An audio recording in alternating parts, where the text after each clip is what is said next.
Here is a really important one.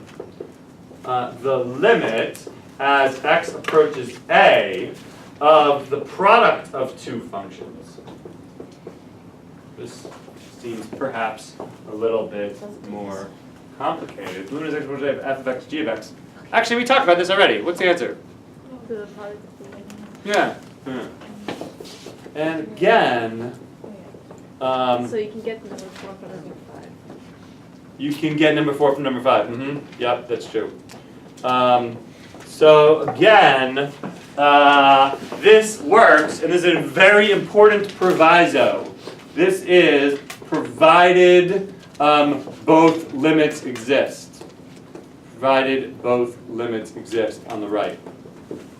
That's very important. What this basically says, and this comes up a lot, I feel like. What this basically says is, if you are calculating the limit of a product of two functions, then you may split that up into the product of two limits, as long as both of these limits exist. And by exist, we mean like really exist, not kind of like infinity and stuff like that. So it doesn't like help with the indeterminate? It doesn't. Right. I guess I'll say that for that moment. Yes.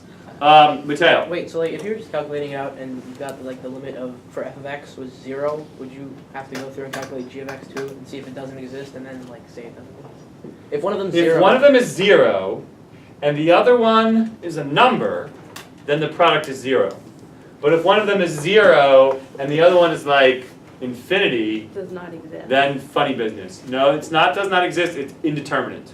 Wait, so Should we talk about that right now?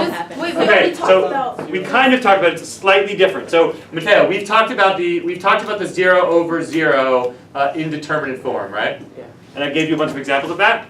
Okay, I will now introduce you to another indeterminate form, the 0 times infinity indeterminate form.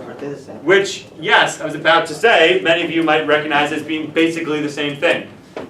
Because watch, again, I can give a whole bunch of examples. Take the limit as x approaches 0 plus of 1 over x, let's do it like this. X times 1 over x squared. Do you agree that this is in the form 0 times infinity? Yes. Everybody, and I'm going really fast? 0 times infinity. Yes, I believe it is in that form. Yet, this is, upon further algebraic simplification, equal to just 1 over x, and so the final answer is infinity. And yet, what about the limit as x approaches 0 plus of x squared times 1 over x? Is this in the form 0 times infinity? Yes. Yes. Yet, upon further algebraic simplification, this turns out to be the limit as x approaches 0 of x. And the answer turns out to be 0. And I can just keep coming up with examples of this, right? The limit as x approaches 0 plus of 3x times 1 over x. Is this in the form 0 times infinity? Yes. Yet the answer turns out to be just 3. Okay? So there's a demonstration that 0 times infinity is also an indeterminate form, right? So anytime, if you try to break up your limit and one of them turns out to be 0 and the other one turns out to be infinity, then it means I don't know yet, right? It means go try something else. What if one of them does not exist? If it gets complicated, we're going to continue talking about this over the next week or two. So this is what I want to say for now. Although this might be a good opportunity to talk about. This is a little bit informal, but I think it's good. There are 5 kinds of numbers in calculus. I think there are 5. Yeah, there are 5 kinds of numbers in calculus. There are infinitely big numbers. There are huge positive numbers. There are huge negative numbers. There are tiny positive numbers, and there are tiny negative numbers. It does not exist. And then there's like what I call normal healthy numbers. So just healthy numbers. And healthy numbers are like 7, for example. Example 7. Okay, so there are all kinds of rules which we're going to get into later, but they all are kind of common sense, right? What happens if you multiply a healthy number? What happens if I guess there's actually 6, because there are positive healthy numbers and then there are negative healthy numbers. H-E-A-L. This is another time when you guys need to, I keep creating a Wikipedia page for healthy numbers, but someone keeps taking it down. So you guys need to back me up. So there are 6 kinds of numbers, and like for example, what happens if you multiply a healthy positive healthy number times a negative infinity type number? Negative infinity, okay? What happens if you multiply a positive tiny times a negative healthy? Negative tiny, I guess. Yeah, okay, so there's all kinds of rules, but we're going to talk more about that later. All right, you got me off track with your excellent questions. So I just want to mention that this is an important rule and also that it's totally plausible because after all, if this function is getting very, very close to some number L and this function is getting very, very close to some number M, then isn't it reasonable that the product of the two functions should be very, very close to the number Lm? Yeah. I think so. Yeah. Okay, again, you can do an epsilon delta proof of this. It's really hard. Rohan, what else? More. Then there's also, of course, the quotient version, which is barely even a different rule, right? This says that the limit as x approaches a of f of x over g of x is what? Limit of f of x over. Yeah, it's just the limit as x approaches a of f of x over the limit as x approaches a of g of x. And this is true provided that both limits exist, and of course, that both limits exist, and that the bottom limit is not 0, and that the limit as x approaches a. Did you say I could have made these up? Yep. Yeah, it's true. Yeah, it's not. It's all reasonable. Yeah, good. Is for like the reciprocal of the limit of the reciprocal of f of x the same thing as the reciprocal of? Yeah, sure. That stuff too. Yeah, set one of your functions to be just the number 1. There's even one more rule. This one, I guess. I don't know. The exponentiation just kind of like works and stuff, right? So the limit as x approaches a of some function raised to the nth power is, believe it or not,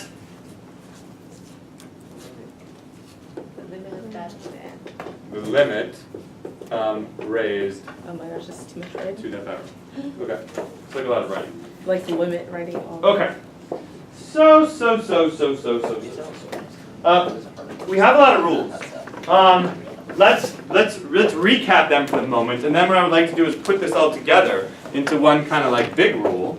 Here's a rule. It says that the limit of a constant is just what you think it is. Here's a rule which says that the limit of the function fx equals x is just what you think it is. This says that the limit of the sum of two functions is the sum of the limits, and this rule says that the limit of the product of the two functions is the product of the limits. Okay, well, let's think about what's going on here. Let's get a big pot, and here's what we're going to be adding to the pot. Fast now. Numbers, because I know how to take the limit of numbers. The limit of numbers is just the number. I will add lots of x's to the pot, because I know how to take the limit of x. It's just whatever value it has. And now we stir the pot around in the following manner, because I now know how, given any two functions whatsoever, I know how to take the limit of the sum of those functions, and given any two things whatsoever, I know how to take the limit of their product. So what happens if you take numbers and x's and you arbitrarily combine them via addition and multiplication? So you take, don't shout it out yet, so I'm going to say this one more time. You take, just take a big pot full of numbers and x's and combine them in all possible addition and multiplication type operations. So you multiply numbers times numbers, you multiply numbers times x's, you add x's and x's, you multiply x's and x's and x's and numbers, and then there's a certain soup which is created. What is this soup? What's in the pot of soup? Polynomials. Yes, this is a polynomial soup. In fact, that's exactly Sandeep what polynomials are. Polynomials are simply arbitrary combinations, arbitrary sums and products of numbers and x's. That's one way to think about what polynomials are. Everyone get it? Wait, so now we're about to do So theorem theorem, if p of x is a polynomial, then, since you said you could write these rules yourself, what do I want to say? If p of x is a polynomial, Sydney or someone else, Rohan? Someone else. Yeah, I have no clue. Then the limit, Of p of x, or as x goes to as x goes to a, Okay. of p of x. a, goes like the sum of the limits of its like situation. Yeah, imagine someone at this point gave you some particular polynomial and asked you to find the limit as x approached a. What would you do? You would break it apart. You'd split it all up into all its pieces using the fact that the limit of the sum is the sum of the limits. And then you would just have number times x. Well, okay, but then, so what if someone asked you for the limit as x approaches like 7 of, 3x to the 4th? Technically, what could you do if you wanted to? You could do 3 times the limit of x7 and Yeah, you could split this up as like 3 times x times x times x times x, and then you could split this up via the rule that says that the limit of the product is the product of the limits, then you could split this all up. Okay, the point of this is that using these rules, we basically have a theorem which says that the limit of a polynomial is, that this is just p of a. With me? I think What's the name of this theorem? there's no name of it. It's a theorem that says Wait, what? stick It doesn't have. that the limit of a polynomial is exactly what you think it is. That's the name of the theorem. Not all theorems have, I'm not kidding. Okay. You can name it whatever you want. No one will know what you're talking about. No. All right. Good. There's about one more. Theorem, which is worth. Should we just skip that for now? Let's just skip it. Okay. So now's a good time to actually talk about maybe like kind of what's going on. This unit can be a little bit confusing because it seems as if we're all over the place. So let me make a class clarification remark. Suppose I'm giving you a very simple limit right now. Limit as x approaches 2 of 4x minus 1.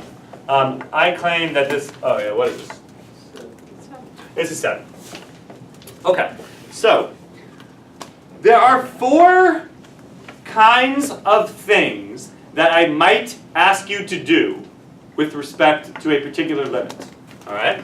So, option 1, here's one thing I might ask you to do. I might ask you to just give me the answer. Okay. So if I gave you this particular problem and I said, just give me the answer, what would you say? 7. All right, this will almost never happen. The only time this will happen is, for example, if it's like a multiple choice question on the final exam, or like a multiple choice question on like the AP exam or something like that. Okay? All right. On the complete other end of the spectrum, what I might ask you to do is to give me a formal epsilon delta proof of this fact. So give me a formal epsilon delta proof of this fact. In which case, you will have to do the whole thing and make the picture and draw the epsilon and draw the delta and write out the theorem, and I pick an arbitrary epsilon and do the discovery phase and all that kind of stuff. Cool? Okay. No. Okay. The other thing which I might ask you to do is to use limit laws. Okay, and don't even write this down because what I'm about to do is so ridiculous because number 3 almost never happens. But let's suppose I wanted to get really technical about this, and I wanted to compute the limit as x approaches 2 of 4x minus 1. Then here's what I could do. I could apply a limit law which says that the limit of the sum is the sum of the limits. In which case, I am permitted to split this up as the limit as x approaches 2 of 4x minus the limit as x approaches 2 of 1. You with me? Yes. And then I have a different limit law which says that the limit of like b times a function is just like the number times the thing. So minus the limit as x approaches 2 of 1. Then I have a different limit law which says that the limit as x approaches 2 of x is just 2. And I have a different limit law which says that the limit of a constant is just that number, and thus it's 8.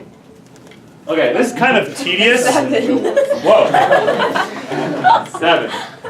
Okay, this is kind of tedious, and no one ever does this. So what the vast majority of the time, I would say 90% of the time, what we are actually going to be doing is number 4. Number 4 is called show your teacher that you know what you're doing. What? Show your teacher that you know what you're doing. I'm actually going to write this on the board. In other words, and this is for all of those problems on limits review worksheet 1, this is what you were supposed to do. And it is a subtle, Like number one? what exactly is expected of you on these worksheets is a little bit subtle, and you are going to learn by experience, because we're about to go over it in the last 10 minutes right now. And basically what you need to do is something more than 1, but less than 3, okay? And also less than 2. But So it do needs, number 1. so no, not number 1. It needs to be so what? more. 1.5? Doing number 4 is basically what you need to do is, okay, if it's something really, really simple, like if it's just a polynomial, then yes, you can just give me the answer. But if it's something more complicated, you need to show some work. You need to show a graph. You need to explain if you're splitting a limit up into one of those things or all of those things? I do some sufficient. It's vague. I don't really like the point is it's vague, but you're going to learn because we have a whole nother 2 weeks to What learn. if I don't like what my do expectations what are. you want me to do? But then Oh, when you're you, going like, to. It's fine. It's minus, going to be like, fine. It's going to be fine. The people I'm worried about are weirdos like Rabbi Fleischman and stuff. Rabbi Fleischman, you need to write more. You need to write a lot more. Oh, this table too. Okay, shall we go over limits review 1 right now as fast as we possibly can? Ethan Chen, let's do it. Those of you at home, you were supposed to download limits review 1 worksheet and do it. And so maybe you did it, in which case we're going to go over it right now. Can we just do the back to what we decided that you didn't already complete? Because I didn't understand it. What you should be doing is demanding that we not do the back, because you haven't had a chance to try it yet. I did. Okay. I spent like the entire snow day doing it. Okay, let's go really, really fast. We'll do as many as we can before the bell rings, and then we'll just end here. What do I have, like 7 minutes or something? Yeah. Yeah. 6.5, perfect. Number 1 says take the limit as x approaches -3 of x cubed minus 4x squared plus 2. This is just a polynomial, so we now know that the answer is -61. That's all the work that's required there. Number 2 is the limit as x approaches 5 of, everyone's talking, can you at least whisper? Yeah. 2x minus 10 over x squared minus 4x minus 5. What do you do first? You plug in 5, it doesn't work, it's 0 over 0 situation. What do we do? Go back. I need to see the work. This is, what is this, x minus 5, x plus 1? So this is the kind of thing, Raymond, this is the kind of thing I expect to see on your paper. And then you can plug in the 5, answer 1/3. Is that what you guys got? Let's keep writing limit. It's really I don't know, man. Just So much whatever. work to write L, Oh, little X, X, arrow, Exactly. Your Yeah, lives that's are so so much hard. work. Actually, that's right. Your lives are so hard. Okay, so this is 3x over x squared plus 6x minus 16. When I try to plug in 2, what happens? I get, what do I get? I get 6 over 0. I get approximately 6 over approximately 0. Uh-oh, I don't know what that is. So I need to try harder. What can I do now? Wait, what? How can you tell that? Just by So looking? like, if it's 2, it would be Factor. 0. Factoring seems like a good idea. So you get 3, but maybe not, I don't know. He doesn't think you need to. Maybe you don't need to, but I'm good. But let's do it anyway. This is like, what is this? X plus 8x minus 2. So yeah, I'm gonna tell you, this is not absolutely necessary, but this is certainly one way to do this. Is to maybe just make a quick sign chart for this expression. -8, 0, 2. It's cubic-y, so the end behavior is going to be like this: negative, positive, negative, positive. Do we still have all our skills from that last semester about that? Yeah. Thus, I can see quite clearly that as x approaches 2 minus, that my expression will be negative. And since it's in the form 0, 6 over 0, but negative, then the answer is negative infinity. Is everyone okay with that? That shows me that you're not okay with that? Whoa. No, that's too much Whoa. work. We should do that now. It's a tough table over We there. should do less work. Yeah, the less work example would be if you just, I guess, but tell you what you want to do, you just want to say this is 6, and then you want to say that this is 2 minus squared is like 4 minus, and like 6 times 2 minus 12 minus, and then you get just a little bit less. I mean, that's just how it works out. okay. In this case, it worked, but there are other situations in which it might be, okay, all right. I think I'll take that. I'll take that.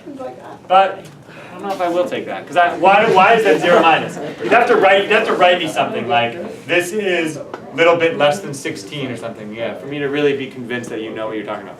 All right.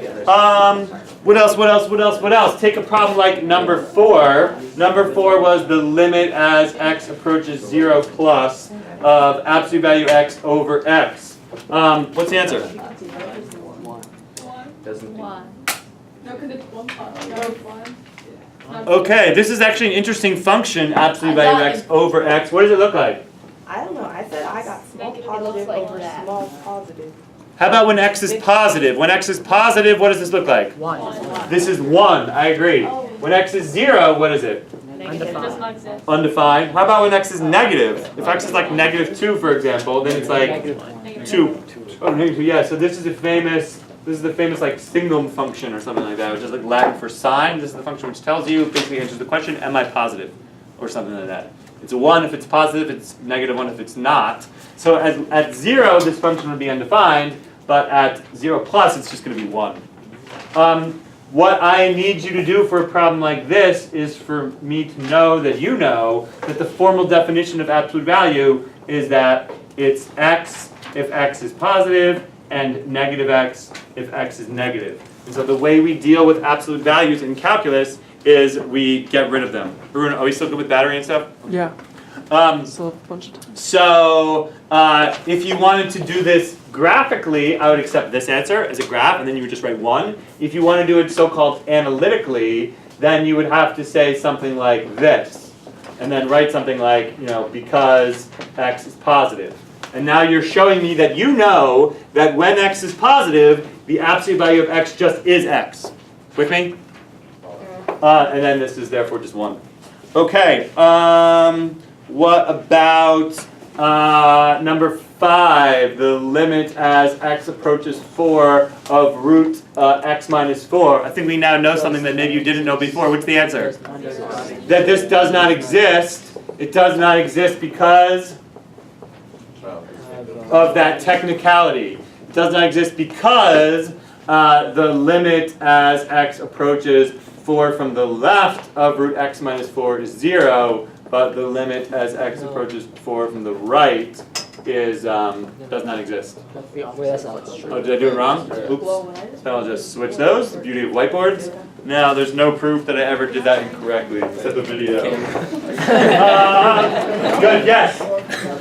This is the kind of level of work which I'm interested in. Are you getting a sense of what's expected of you? Isn't it still within the line because it's not like there and also it's not outside of that? That is a possibly convincing argument, but I'm just going to say no. If you look at the technical definition of how he set it up, it's sort of debatable. That's why I addressed it head on, so that we could just decide to just do it that way. It's kind of a convention, but you might certainly, depends how you feel about sentences that contain undefined terms. It becomes like some obscure philosophy of language conversation at some point, like, Like just make it resistant. is the tallest man in the world a smoker? The tallest man in the world. No, that's a terrible example. There's the tallest man in the world. Is I forget what. I don't even know what I'm talking about. But the bell rang. I'm gonna let you go this time. Good. That is a glorious conclusion of lecture 3. You now know lots of limit laws. We will talk more about this next class. I think I want to give out limits review 2 also. No, wait. Yeah. Yes. Bye. Do I? It's too late. People have already left. Yeah. Good. But you're only gonna do the front. We're just gonna Yeah, you can end it. Cut it off. Internet. I'll see you later.